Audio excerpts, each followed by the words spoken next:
Bonjour, aujourd'hui je vous propose de vous aider, de vous guider pour parler de vos vacances.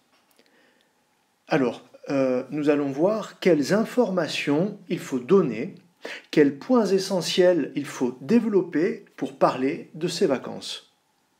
Vous pourrez réinvestir ce que vous allez apprendre dans une production écrite ou orale, notamment dans un récit, une carte postale ou un dialogue.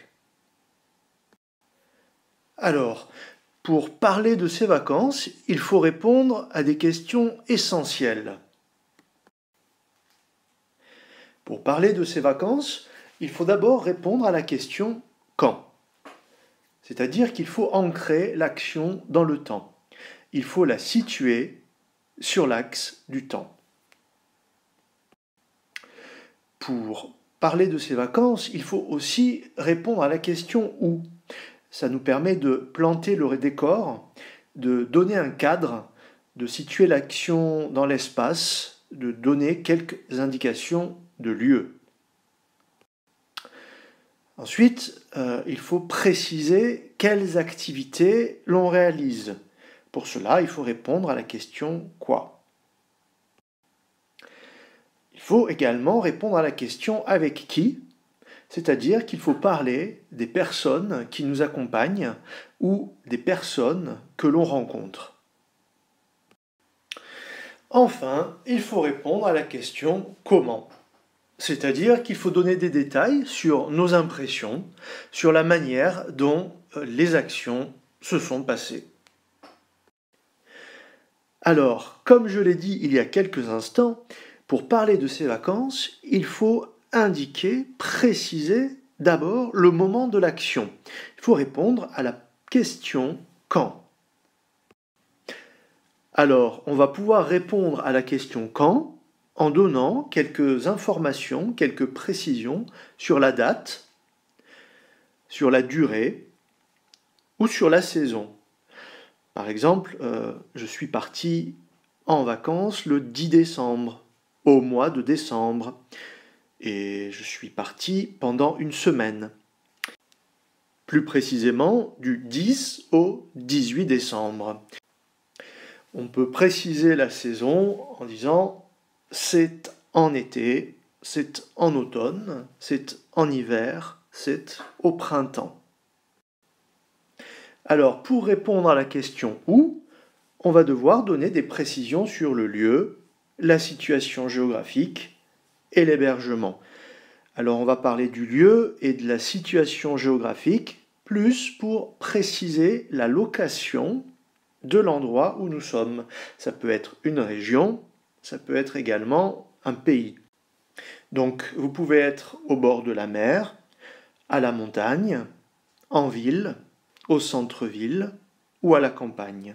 Et pour situer avec plus de précision encore la location où vous êtes, vous pouvez préciser dans le sud de, dans le nord de, dans l'ouest de, dans l'est de.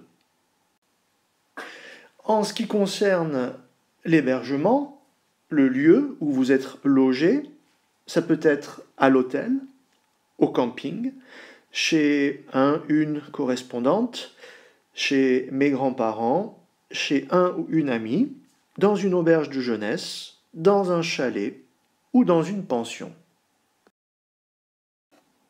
Pour entrer maintenant dans les détails et répondre à la question « quoi ?», nous allons devoir parler des activités que nous faisons.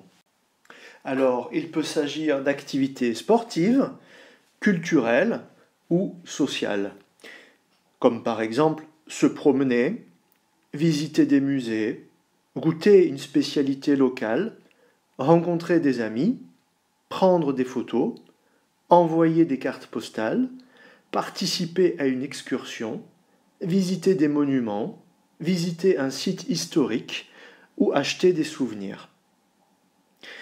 Pour organiser, pour mettre de l'ordre dans toutes ces activités, nous allons pouvoir utiliser des indicateurs temporels qui vont nous permettre d'organiser, de structurer la suite de ces actions.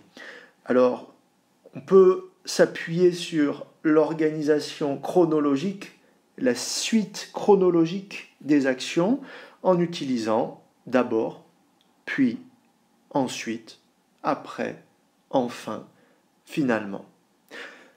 Et puis, pour découper les journées, on peut parler du matin, de l'après-midi et du soir. Ensuite, pour répondre à la question « avec qui ?», nous allons devoir parler des personnes qui nous accompagnent, les accompagnateurs. Alors, ils peuvent être des amis, de la famille, les parents ou des camarades. Enfin, la question « comment ?» va nous permettre de préciser le moyen de transport ou de locomotion que nous utilisons.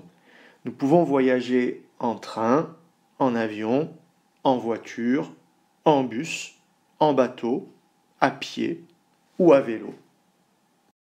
La question « comment ?» peut également nous permettre de répondre à des questions concernant la météo ou l'ambiance, les sentiments que l'on a ressentis pendant ces vacances. Alors, concernant la météo, le temps qu'il fait, on peut dire il fait beau, il fait mauvais, il fait chaud, il fait froid, il fait soleil, il pleut, le temps est couvert, le temps est nuageux. Enfin, pour parler de l'ambiance et des sentiments, on peut dire également de l'atmosphère ou des émotions que l'on ressent.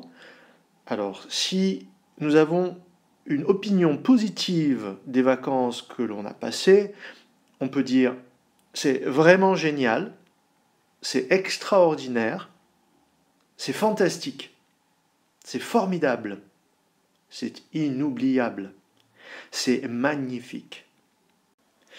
Et puis, si l'on a une opinion négative de ces vacances, on peut dire c'est absolument nul, c'est ennuyeux, c'est désagréable,